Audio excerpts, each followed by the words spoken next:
Can you hear Fedor? Yes, we can. We can hear Fedor. That's good. How are you, sir? Pretty good. Thank you very much for agreeing to do this. We really appreciate it. Yeah, no worries. Just to let you know, obviously we're doing this sort of video version now, but we are an audio-only podcast when it goes out. So while we might use some of the video clips, there will be a sort of explanation now, and when we say goodbye at the end, we won't really be gone. If you do happen to say, and we say this to everybody, if you do happen to say something you'd like to have taken out, maybe you offend somebody or risk offending someone, just let us know and we'll obviously do that for you. I'm ready to offend.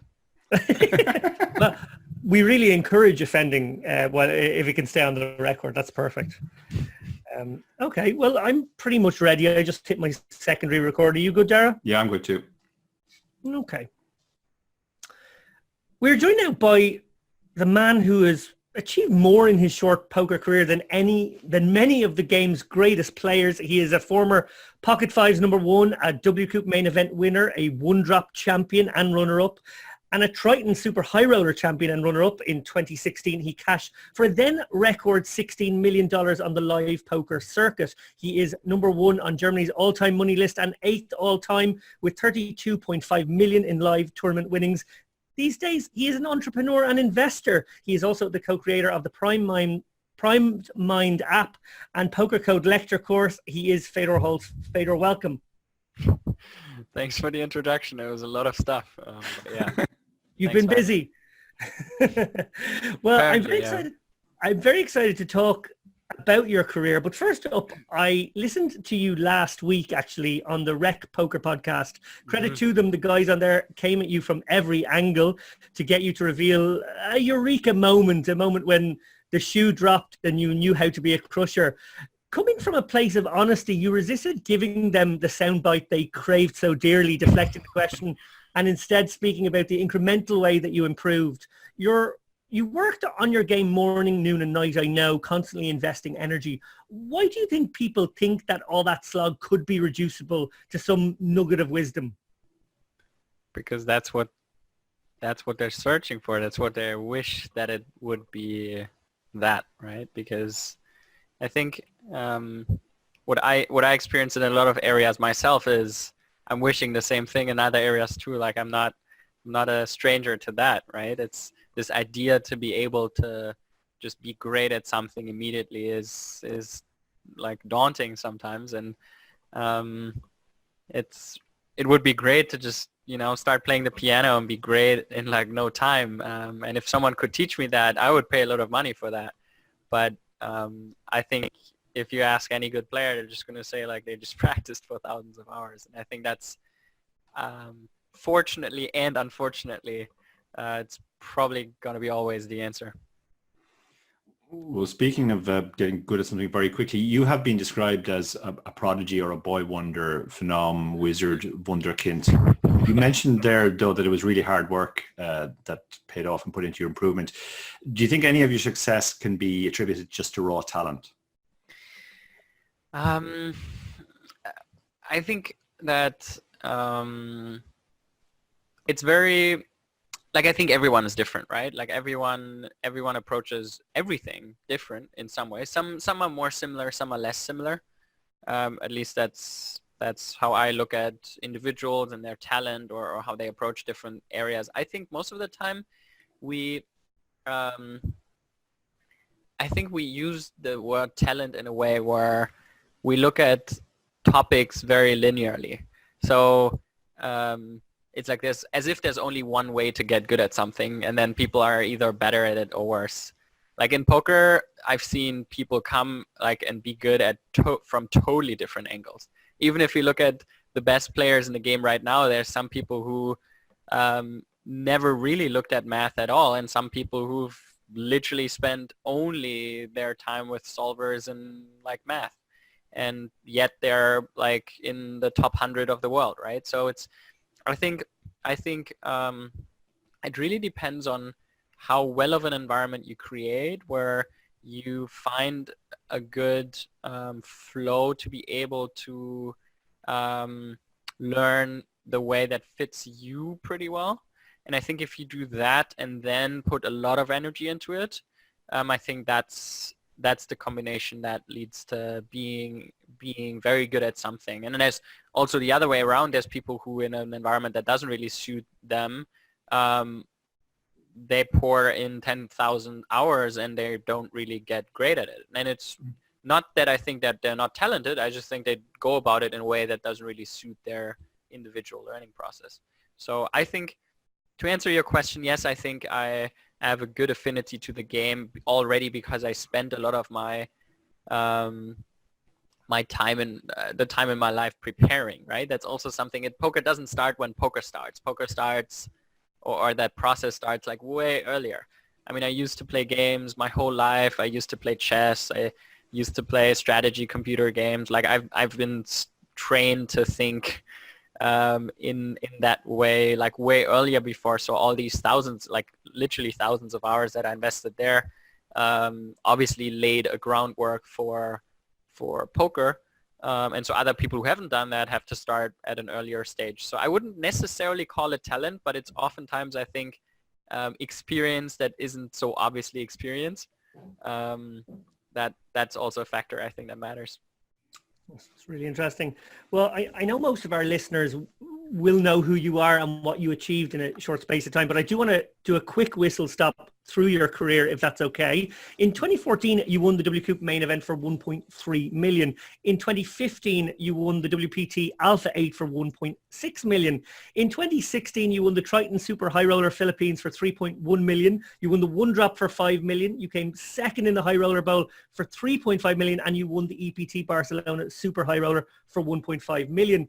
In 2017, you came second in the Triton Macau Super High Roller for 2.1 million. And in 2018, you had your single biggest result when you came second in the $1 million buy-in One Drop for $6 million. That is just the seven-figure scores.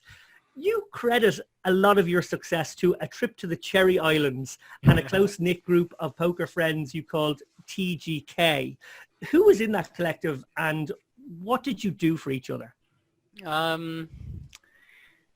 First of all, actually, I found it quite interesting that the one that I connect the most positive vibe with was actually Barcelona. It was interesting when you listed up all the things. Like, for some reason, I will never forget that moment. But TGK and Cherry Island, I mean, it was basically, I would say, almost entirely my full professional career, like 90% of it that I spent time with these guys every day. It wasn't, there were very few moments where this was separated. So basically my whole life we were blogging together, we were traveling together or living together. So it was like, it's kind of more time than I spent in such a time frame than with anyone else. And that obviously like bonds you to a certain degree, like quite fast and quite intense. And basically we were, it's kind of like I would call it wasn't like this very defined group. It was more a bit morphing. So there were some people, I would say overall we were maybe about 13, 14 people in total. And it started with some different people than it ended with. But the essence of it was I think the Germans who play the high roller, so like Rainer, Steffen, Koray. I'm definitely gonna miss one now. Rainer, When you voted off the island. Yeah, they're going to find out which one he doesn't really like. Yeah, it's. I'm terrible at every single time I talk about the team, I'm just like dropping. So like it was David and so with David and Adrian actually, they quit around the middle somewhere, but they were the people I started with. But like all these guys, they became successful and played the highest stakes. So like Julian, he's not so known in the live high roller scene, but he's an absolute crusher online. There was Christian, Manik, and Dom were involved too in some way. So it was like this bulk of people that we were just super close to each other. And it was basically the essence of it was that if like just this every time I have to think about that, like they experience thousands of hours of poker content and they filter their experience and share the most valuable things with me and with the others. And just that potential of that is if I can get so much content through their lens, through their perspective, filtered, like that obviously expands my horizon and improves my ability significantly. So just the value we all felt, like playing together, working together, was incredible. So yeah, it was just amazing. And so Cherry Island, to get back to that, was basically I rented an island for us, which had like a cottage on it. So it was in Canada, in Muskoka. It's like 2 hours, I think, north of Vancouver. We flew in there and we stayed there for 4-ish weeks and just grinded online through Scoop. So that was the idea behind it, and it was amazing. Amazing experience because the intensity of the exchange was just like, imagine I woke up and I walked into the living room and 4 people were grinding, and when I was going to bed, like 6 people were still playing. So it was basically just almost 24 hours of at least one person playing at every single given moment of the day. So it was pretty absurd. Yeah, it's very interesting to hear you talking about the collective, because when I started in poker, poker was seen very much as a solitary activity, and in fact players tried to hide information from other players. But I mean, the guys who've had success in the last decade like you are guys who have had this sort of collective, collaborative approach. Where did that come from? Was it just something which arose organically, or did you have a specific idea that this was the best way to go about it? It's interesting. I think oftentimes it's what you brought up, it was just very natural for me. I never really liked grinding by myself so much. And I always was looking for the exchange with other people. That's why I was posting in forums. That's why we blogged. That's why we Skyped a lot. Like we were literally always in Skype. There were so many things where it just felt natural to constantly exchange with others because you can feel how, like, first of all, you want different perspectives on, or that's what I felt like. I wanted different perspectives on the hands I played, but then I found it interesting to hear their thoughts about what they're doing and what's going on with them. So that just this connection with other people has always been something super important to me, and I think it was the other way around for them as well. And then to just realize, once you are in there and once you establish like how incredibly powerful that is, like from little things such as sharing rooms when you travel to being able to share reads on players. Like when we were playing live, you took pictures of your table and like 6 people were responding about, hey, like player 1 plays like this, player 4 like that, you know. It's just, you tap into this consciousness, this brain that is just feeding you back information, and it's just amazing to be able to do that. Well, in 2014, you won the WCUP main event for 1.3 million, I believe. I believe you bought your family a house in Germany after that score, and you also said that your mother was the first person that you called after the result. How important is family to you? It's quite important. I find that topic very interesting, generally, the topic of family, because I would say that people that are really important to me are really important to me. So, I mean, I also have family that I barely connect with, or where I don't really have much interaction, and that's different. But like my mother and my sisters, or like my dad just got new 2 little children as well, so I have four siblings now. Like I really do care about them. I spent like most of my life with them, and share a lot of memories, and yeah, that was very important to me. I think mainly because the money to me didn't matter so much. Like there wasn't something naturally where I was like, oh, I always wanted it for this, right? Like I could do everything I wanted to do. I could I could live where I want. I could travel where I want, and I could do what I want. And that was reached with 50,000 euros a year. I could basically do everything I wanted to do. And then the next thing was beyond that. I was just like, okay, I mean, the next closest people I know that I care about, they don't have that freedom. So one of the most important things back to me, to me back then was, okay, if I can take away the pressure of being like needing to work or like needing to do something that maybe they don't want to do that much to make money, then that's something that felt really good to me and still does. So yeah, that was the idea. That's fantastic. Well, looking at your Hendon mob, it pretty much stopped dead after the WSOP in 2018. It actually looks like you took finishing second to Bonomo really hard. Joking aside, it was terrible. Bonomo of all people. Joking aside, over your career, you made 52 final tables. You finished first 16 times, second 10 times, and third 5 times. Small enough sample size, I appreciate. But that is an insane conversion rate. How well do you think you ran?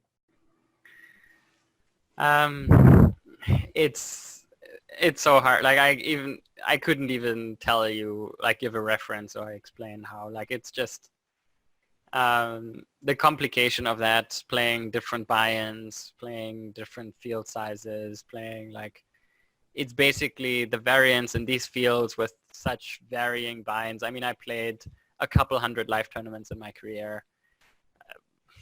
Obviously, I ran extremely well in terms of buy-ins, incredibly well in terms of like the cash prices, incredibly well in terms of buy-ins, well, and like above expectation. And yeah, I think that's basically all there is to say. Like, I think I never neglected it either. I think that's an interesting communication too, because a lot of people kind of say it as if I'm defending. It's like, no, this is all skill. I'm like, no, I know I ran very well. And I think people who, like everyone who wins a 8,000 people runner tournament runs immediately extremely well. Like, it's just, there's no, if you win 2,000 buy-ins, like it's just, you need to lose a lot of other tournaments to not run well or have an insane edge or cheat, like either one of the three. And so, yeah, I mean, I'm not saying anything else. It's just also not really, I can never say what an edge I had. I think I had a big edge, but I have no idea what it was. Well, in your recent interview with friend of the show, Robbie Straczynski, you said, I really enjoy sharing my story because I started from nothing. I wasn't a great student. I was bullied at school and I don't come from a rich family, but I had the drive, passion and goal to learn, become really good at poker and reach the top of the game. There's something kind of amazing about being able to sit at the table, risk what you have in front of you to win money off another person. One of the stories I like to tell is about the genealogy of gambling and how one of the main reasons it became frowned upon socially was that it was a way for smart, poor people to win money off rich idiots. What did you think of that narrative?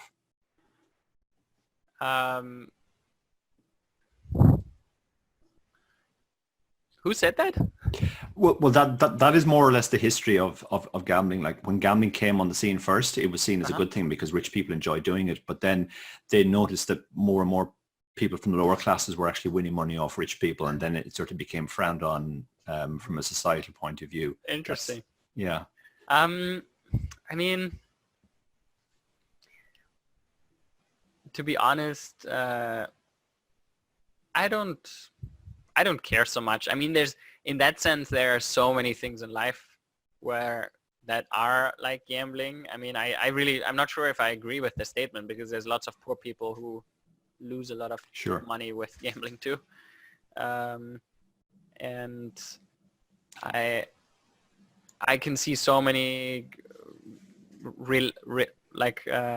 comparable scenarios in other areas too, where the more fear there is involved, or like the more people are pressured, the more like environments like that just are not going to be positive either. It's not that every poor person that plays poker is going to be rich with it. Like we know that's not the case. So Yeah, I think the core part that I liked in that in these sentences is the idea around passion, like just doing, like it doesn't have to be about thousands of euros, right? Like then it's more about the maybe the greed behind it, or like if you really enjoy playing poker, like do it for exactly that reason. Do it because you enjoy it. And like I can I can share stories around where definitely money made a big difference because it was this emotional side of things that I was definitely looking for that kick in both directions, like high and low. And I think I could definitely very clearly differentiate between when I was passionate about the game and really enjoyed learning and just challenging myself, and when I was looking for that feeling of either joy or pain to just feel something. So like there's a very, very big difference between the two things. On the subject of gambling, David and I obviously grew up in Ireland, which is a country where gambling is seen as more socially acceptable, let's say, than most other countries. I was betting on horses from the age of 4 or 5, and that wasn't unusual, or it wasn't seen as necessarily a problem. I get the sense that Germany is a bit different. Like, did you have to overcome any sort of social conditioning when you went into poker around the area of Well now and getting into gambling? It's very different. I would say I played poker maybe in 20, 30 different countries, or talk to people like that I do that, or and confronted with different cultures. And I would say there's never been, I would really say it like that, as there's never been a country where it has been as negatively looked at as in Germany. And it's not that they're like, oh, this is a terrible idea. It's actually been a bit more polarized in other countries, but the like so most of the Germans weren't like very aggressive about it. More like passive aggressive. It was more like just, okay, so you're addicted, or like that's kind of, it's really like, oh, weird, so you're a loser, kind of. Is that what you're saying? That's kind of the where they don't really get it. Like it's not. And then interesting, if I go to other countries, the first reaction most of the time has been, oh wow, that sounds exciting. Like how's it like? So that's kind of the start. Wow, like, and where in Germany it was like, ooh, okay. So that's a very tough point to start, where when the conversation starts, like like I shared a thing where I was like, wow, this is the thing I mainly do. I'm really passionate about it. And then the main reaction is like immediate judgment for what I do, and strong resistance around either doubt or concern or not being interested. But that also hugely changed actually over the last 10 years. Definitely very different reactions. That's good to hear. Yeah. Well, earlier in this show, we spoke with Doug Polk, producer, the hilarious and talented Thomas Keeling, and he talked about fuck you money. Basically, the amount when you're not beholden to anyone any longer, you don't have to compromise your values, you can be completely uncensored. Are there any strong opinions you didn't feel like you could express until you reached a certain amount of financial comfort? Interesting. I haven't thought about that so much, but it would be, it's a bit hard for me to remember what things I felt like I couldn't say or couldn't tell or hold back. Actually, a lot of these things I think weren't actually so money dependent. It wasn't so much. I would say there were things that I always kind of said, and then there were things that I was always kind of scared of saying. And it wasn't so much like, oh, now I have money, now I can say them. It was mostly because I think it wasn't so much about money. I didn't play poker so much because of the money. It was more, I think, around the recognition or being successful at something that it turned into. And so I think, I mean, very clearly one of the things that I struggled with a lot was to say, like, express emotions when things weren't going well, when I was very financially successful. So like, I remember 2015, I won WCUP a year earlier, but like things weren't going great. And it's not so much like that I lost a lot of money. It was mostly, let's kind of an example. Maybe I was at 1.5 million. Everyone thought I was at 3, and it went to whatever 800K maybe, and everyone thought I went to 5. And so this feeling of like, hey guys, I'm actually not feeling so great because there's lots of things going on that don't go so well. Like everything that looks like this from the outside isn't actually going so well. And to not feel like being able to share that with people, like not even my closest circle, that was difficult. But that wasn't so much, like it was money related, but no amount of money would have changed that, because it was an emotion that I didn't feel like I could express. Well, in the TV show Breaking Bad, Walter White worked it out that he needed $737,000 to pay his medical bills and provide for his family. However, once he reached that point, he didn't stop. I don't know what the number was, but you did stop. How much was that a financial calculation? And I guess we have been leading this way. How much was it a quality of life, happiness calculation? I think the second thing that I didn't really talk about also was that, right? Like if I don't express that I'm not feeling so great, or like that I'm not really in the mood, or like to play, or like to, I felt more and more obliged to do X, Y, Z. It's like, I have to be there, or I have to do that. Things that was actually one of the things I enjoyed the most about poker, is like, I don't have to. I can decide, like I can sit there, I can play what I want, and I can wake up and like, oh, today I play, or today I don't. But it was mostly this thing of like, I actually feel like not 90% of the time, but then I'm not a professional poker player, so I have to. So that was kind of the thought process there. And the money part did not really make a difference. If I went by how I felt, I would have quit significantly earlier than 2016 in the summer. Like at that time, and quit, I mean, maybe it would have looked different. Maybe I would have said, hey guys, I just want to play, a quarter of what I used to play, because this, and this, and this, I don't enjoy that much. I don't want to go to Macau. Like, doesn't matter. Or I don't want to go to, I don't want to do that, or I don't want to go there, and it's okay. Like, it's just how I feel about it. But I think it was an identity thing. It was like, I've been doing that. That's who I am. That's what I have to do to fulfill who I am. And who am I if I'm not that?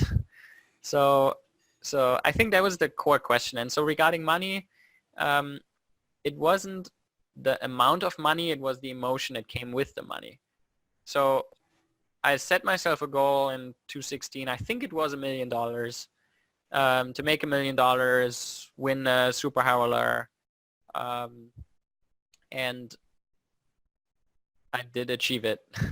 So, but the thing was, and I say that with a grin, because I achieved it, but I achieved it like times whatever, 5 or 10, and I realized like, hey, wow, I don't feel times 5. I don't even feel times 1. I feel minus 10. And I was like, why am I doing this to myself? I went home from the summer. When I grinded earlier, when I went to Vegas the year before, or like the year before, I loved it. I was like, okay, let's like go. I want more like this. I want to go back. Like, it was just these tournament, 10K 6 max with 300 runners or whatever. It's like the dream. Can I play that every day? And then this year I remember 2/3 of the days I went out and I'm like, I don't want to play. I have these side bets. I had a couple 100,000 in side bets going on. I was like, I don't want to go. I don't want to play. And I went every single day. And like, I could feel, I was like, oh, it gets worse. And like, I don't want. So this, where I felt pressured in a situation where there was, besides expectation and everything that's going on up here in my mind, there was nothing that pressured me. And to realize that emotionally is like, hey, I'm in a situation right now where because of what I expect from myself and what I believe that others expect from me, I put myself in a position to not be authentic, to not do what I feel I would like to do, and that has to stop. I don't want to continue like that. And so I was like, okay, what would I like to do, and what does it look like? I'm like, okay, what if I play no poker? What if I stop and just see if I want to play? And what happened was, I think since then, the next 3.5 years, I played like maybe 40 tournaments or something, and that was it.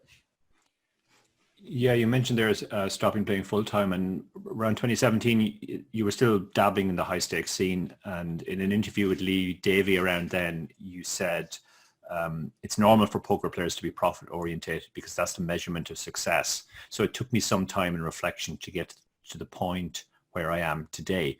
What was that point, and are you still there?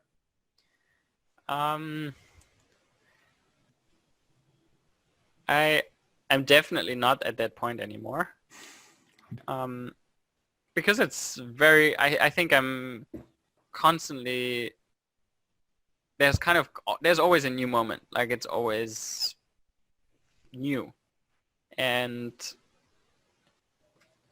I feel I've never changed more than in the last years, or like in the last year, in the last 2-3 years, because I think the more I am in that zone, the more I am in just doing the things that I feel great about and that make me feel good, like the happier I am. And I can also tell the more I'm evolving, developing, and changing and morphing. And so my perception on money is constantly changing and morphing. Like I'm less and less, because it's this idea that I mean, just simply when I logically think about it, like let's take the emotional side of things apart, but this idea that we're capable of valuing every single thing on earth, and that we have this system where it's like, okay, in this system, the value of every single thing is like set in stone, basically. Like it makes no sense. It's just the complexity of the value of, like, what is the value of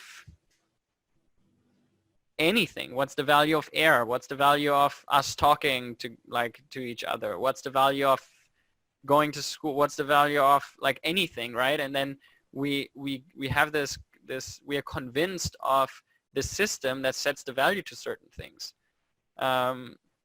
and we don't even ask the question frequently anymore of like, okay, what is, like, how does it actually feel like? How does it feel like? How valuable is it? Right? Like there is, in this equation of the values, like we give a value to the gas that we produce, and then because it's being sold to customers who pay you like printed currency for it, but like there's lots of things in this equation that there's no value for, like the air that pollute.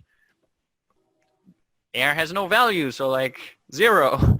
So this whole, like, there's so many things, and I was just like, no, I don't see it that way. I actually have apparently I have a different value system than like the way they established the monetary value system. And so then I reached these points like countless of times where apparently there's lots of incongruence between how I value things and how they feel and how I'd like to express it versus how the idea money or the idea dollars, euros, whatever other currency sees it. And I'm like, okay, I disagree. Like I'm not going to live my life according to that. It's not what, like, also that's the idea, right? Who's richer is more valuable. I'm like, what?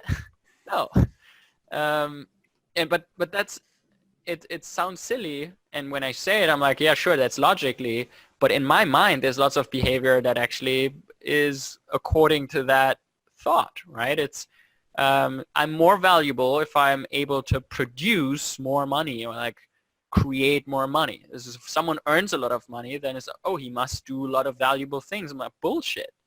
Like he might not, or at least I don't feel like it. Like who can actually, you know, there's no way to tell, or but it doesn't feel like if someone is running, like is the CEO of whatever, an oil company, or like, I mean, it's the simple general example now, but like, he was like, yeah, what, he makes a lot of money. Is that now very valuable what he's doing? Or like, teachers get no money. Is like, is it now not valuable what they're doing? Like, all these questions come up, and it's like, I think it kind of broke this thought of simply putting in, having a high score that I can look to that gives me certainty. It was like, oh wow, if I make $1 million a year, I seem to be in great shape in life. And I'm like, no, actually not. My internal value system is like, if I feel good about the things I do, that's what matters to me. The better I feel, the better. If that makes no money, okay. Yeah, there's always this tension or conflict between sort of the way society measures success in very glib terms monetarily, and how each person, and it is kind of personal to everybody, how we measure our own success. There's another conflict in life, which essentially there's two different selves. There's the experiencing self, what we're feeling right now in the moment, and then there's the remembering self as we look back on our life. And it's not necessarily how we felt at the time, but the other stuff around it. You're still a very young man. Do you have a sense of what you would like your life to look like when you're looking back, when you get to my age, or maybe a little bit older, and then you'll be happy and say, yeah, that was a good life, or that was a successful life? No, I don't. Too young. Fair enough. As much as I really don't want to move us away from this lovely existential sort of territory, I want to bring up Poker Code, the brainchild of yourself and Matthias Eibinger. This is essentially a masterclass, a comprehensive breakdown of poker in lecture form. A couple of years ago, Dara and I interviewed Molly Bloom, and we asked her why did she write her book, and she told us her story was the last monetizable asset she had left. Now, obviously, money is not important to you. We've established that, and we're working through that stuff right now. So what motivated you then to open your playbook now? I would never say that that's a closed chapter. I wouldn't say it's like, oh, I always thought money is, the key, and now I'm done with it. I think it's coming out of a deep ingrained fear. Is like I'm scared of not being good enough, or like missing out on something, not being included, or in the opposite, like being excluded. And so I'm trying to, hold on to it, or like control. It was like, then I can, make sure that like if I have money, then like I can, it's a certain level of control, or a certain level of certainty. And it's very difficult for me at the same time, right, to break that down and realize, like I realize it, I'm like, wow, actually no, it doesn't. This control seems to be an illusion. It doesn't make me feel the way I want to feel. But there's still lots of habits, right? Like if I think about something, immediately one of the first things I think about is the quantification, also in the terms that I know, like in terms of money. Like if I think about Poker Code, I would really like to, I always wanted, it was like, hey, lots of people ask me about it. I have a feeling that it would help a lot of people, but yet, I mean, I didn't give it for free, right? I didn't put out the course for $0. Like I could have just like said, here guys, like just take it. Like everyone can just download it. So there's always like, then I'm also inquiring about myself. Is like, hey, like, is it really not that important to you? Or like, what is the motivation? What's the driver? So Matthias might have been upset if you started just giving it away for free. I don't know. But I realize in the process that there is definitely a capitalistic or financial interest of mine involved in the project. And I started it really out of this feeling of like, hey, I've always liked that connection of sharing knowledge with other people, especially if it can have the same idea of like, it's, a couple hundred hours to me, and like thousands of people can participate, and like it's giving them insights. And then in the process, so I created it, and then I realized like, hey, wow, actually I don't want to be the guy who just creates a course and like, you know, sells it as the blue pill of like, watch this course and then like that's the solution to everything. I actually realized that in the process, and I think it's it might also be interesting to participate from the outside, because that's kind of is like, I do the course, I create a nice platform, it's like very high quality content. I want to make sure that like I share everything that I feel should be like included. And then I realized afterwards, like, actually, that's not how I would learn, or like that's not the thing that, if someone comes to me, their biggest issue is not that there's no content out there. There's like thousands of hours of good content. So I felt after I created it, I was like, hey, wait a second, we just kind of line into the next, like into the other, like we do it maybe better or like better quality or different, but in the end it's kind of the same. And I was like, no, I don't want to do that. So what is actually the thing that I believe helps people?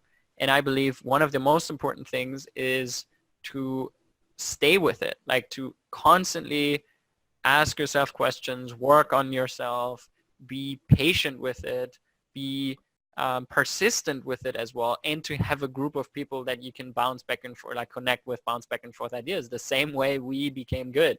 It wasn't that like a coach showed up and like gave me a 10-hour lesson and I was like hundreds of hours, thousands of hours, like just working on it.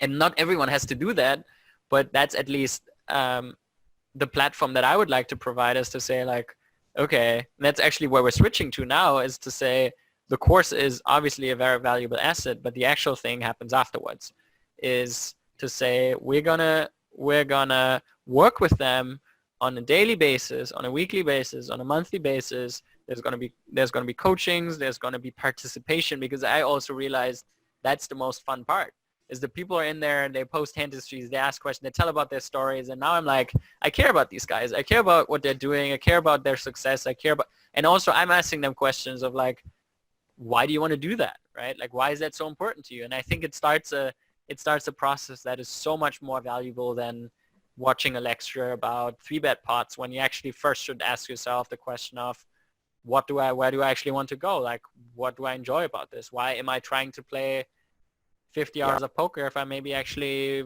want to, you know, design my life in a different way? So that's a switch that happened to me with Poker Code.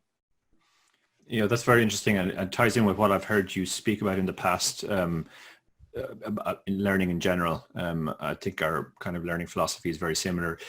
One thing you talk about specifically is logics versus solutions, which I feel similar to what I describe when I'm teaching, talking to people I'm going to coach, that my approach is to try and teach a man to fish rather than just give him the fish. Can you unpack what you mean by logics versus solutions? Yeah, sure. I think that is actually a natural approach of mine. I think my biggest resistance in school has always been exactly that I was looking for logics and they tried to hammer me solutions in my head, and I was like, there's no way on earth that I will adapt this way of learning. It's just basically the idea of understanding how to get to a solution, the same way you described of, yeah, I'm not enjoying if you hand me a fish. It's just not fun. Like, even if I learn or you present me these 10 different solutions, like, it's just okay, but I'm useless afterwards because I'm dependent on you. And I never really enjoyed that process of becoming dependent from someone else, because you can show me 1,000 French vocabularies, but if I want to learn the next one, I'm like, okay, my teacher isn't there anymore and I'm stuck in Ottawa in Canada. Like, that's kind of the idea where I was, and I'm looking at them, I'm like, I don't get it. I don't even understand it. Like, why, like, it's out there everywhere. Teach me how I can learn it so that I can surpass it, basically. And that's my approach, and always has been. And I love being in environments where there's huge amounts of data, basically, or complexity available, because then it becomes more fruitful. Because the only reason to learn solutions is when it's extremely limited. It's like, if there's 3 solutions and that's it, and that's the whole realm, and like that's all there is, I also learned a solution.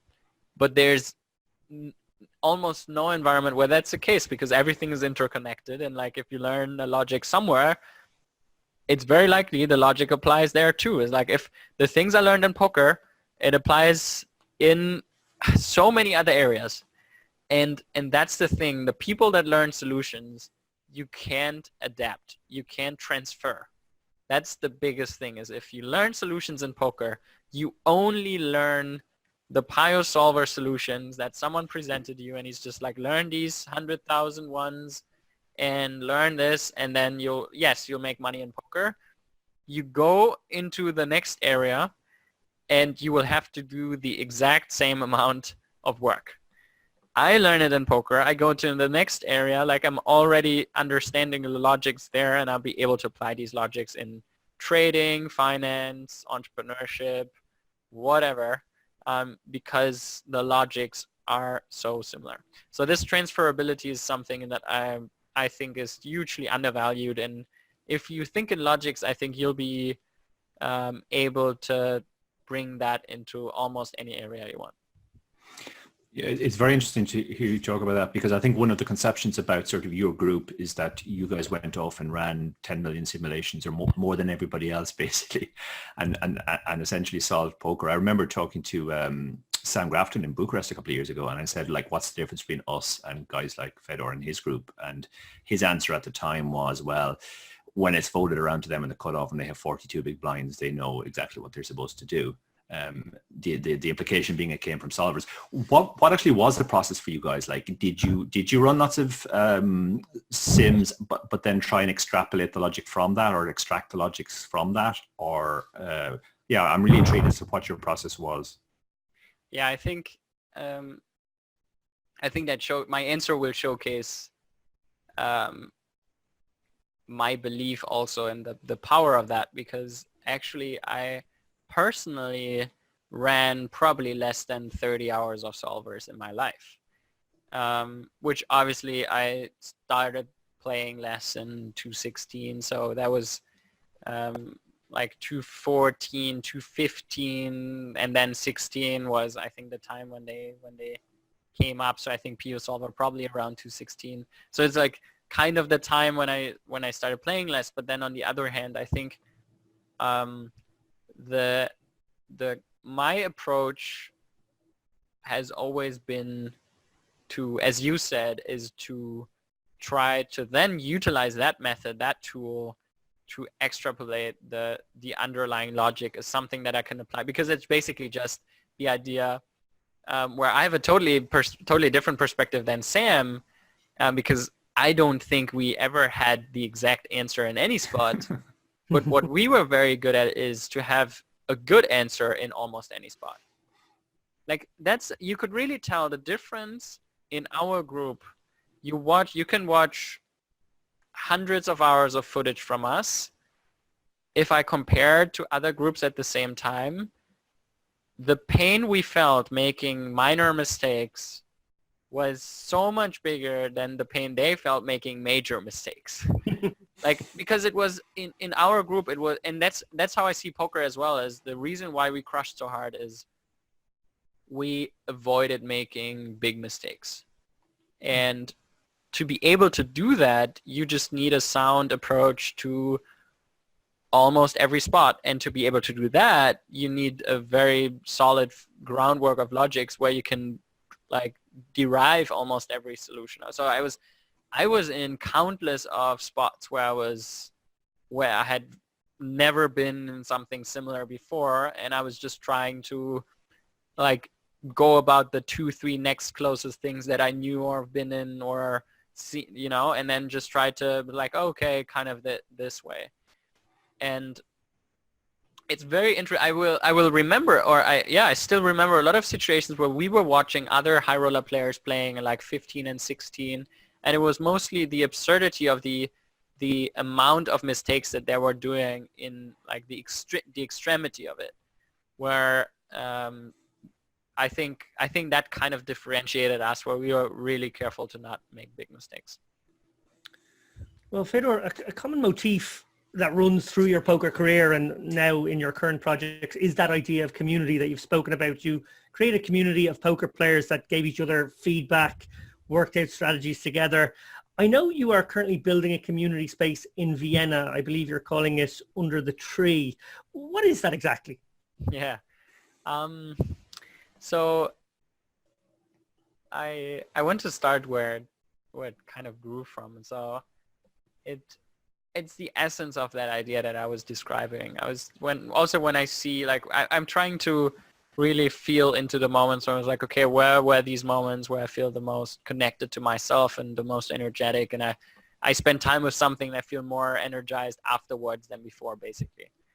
And for me, it's a variety of different things. It's like sometimes it's in sport, sometimes it's like I have it sometimes when I hike, or like when I play soccer, or when I have really nice conversations or feel connected to friends around me. But then on an activity level, then it's like, let's call it work or job, then it's mostly in areas where either I learn a lot or I help the other person learn something about themselves. So this whole process of learning, growth, discovery, exploration, like these are things where I really enjoy.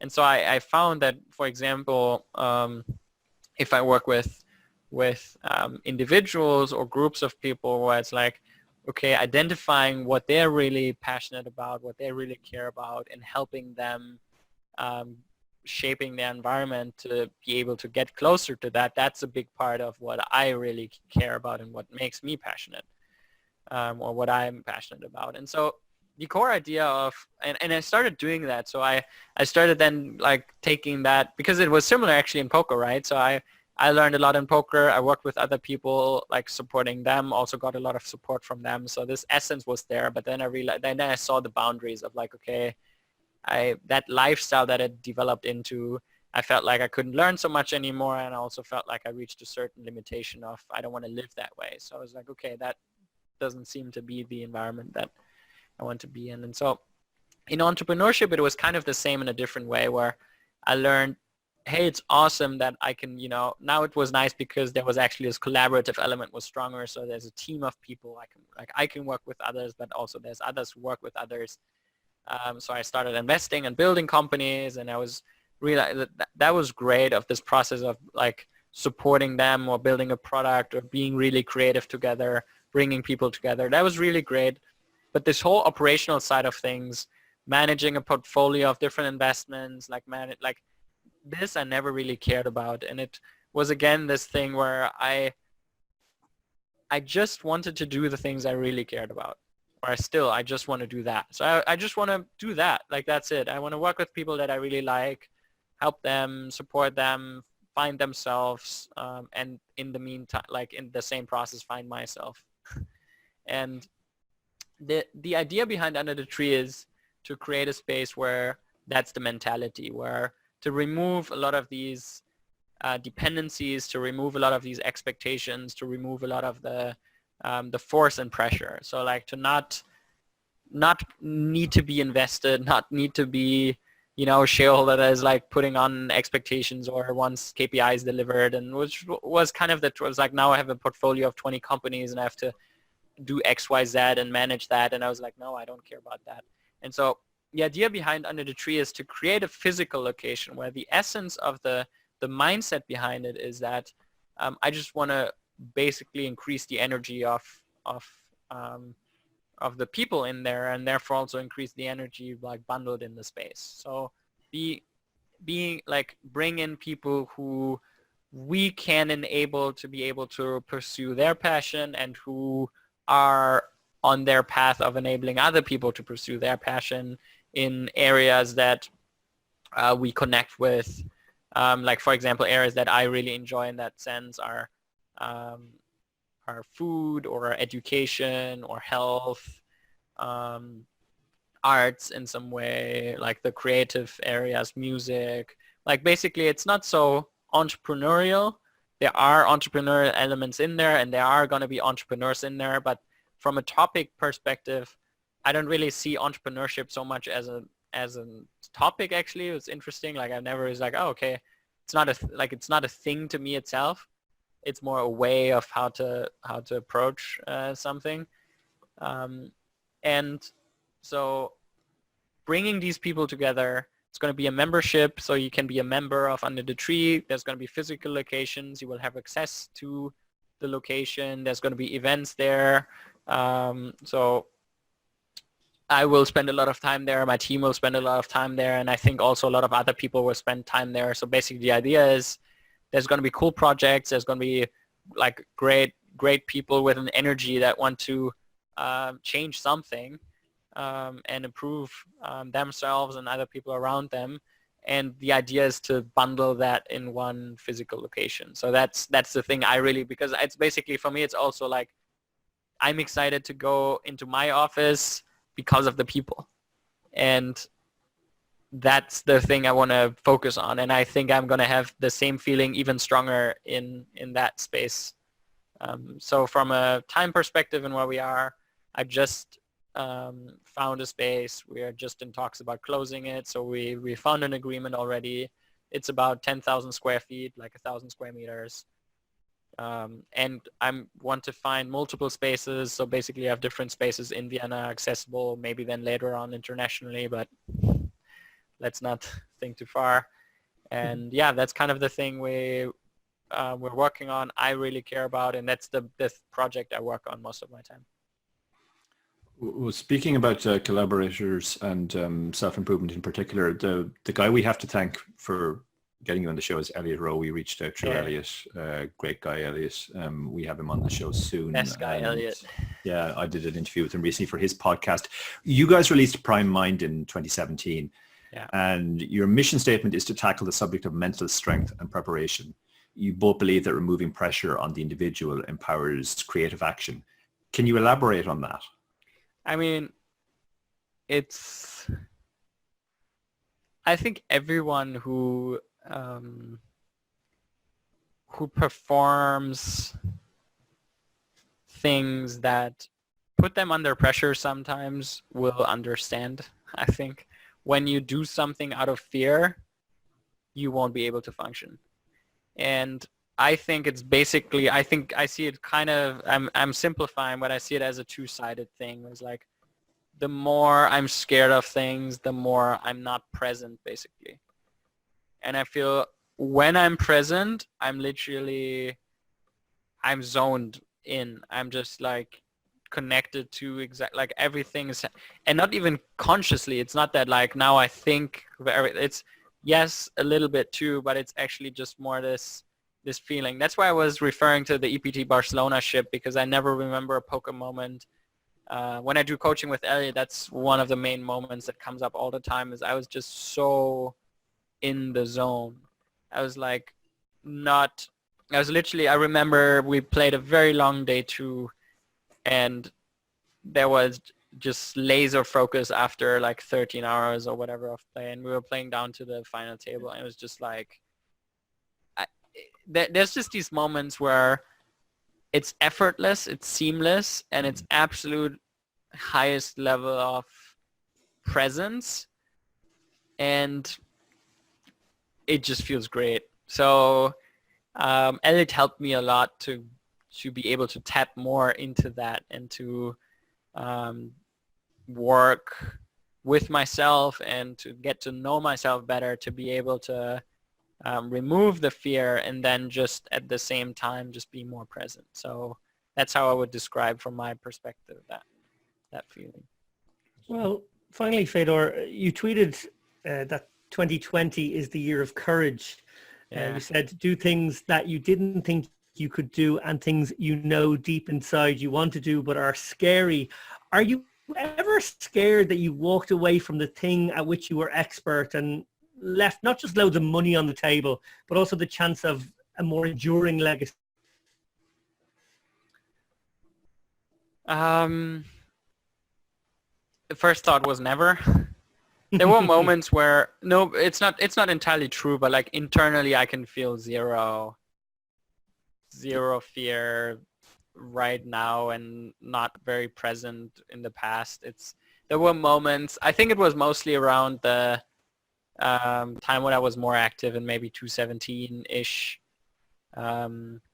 Like coming second to Bonamo. I think that was also kind of closing a chapter of, I think the only thing that I was thinking back then about was potentially if I win it, I think I would have been almost number one on the all-time money list. And looking back now, I kind of find it silly, but I understand myself. I was literally debating internally, playing the heads up of like, okay, would I, continue playing a bit more now, because I think it was a million difference to Nigriano or something. And yeah, I mean, it's just this fear of missing on something. For sure, it's been there, but it's not very strong around my poker career. I had a fantastic time, and I really, really enjoyed and learned so much. But it's also, I think that shows how happy I am what I'm doing right now, because I feel pretty good with what I do.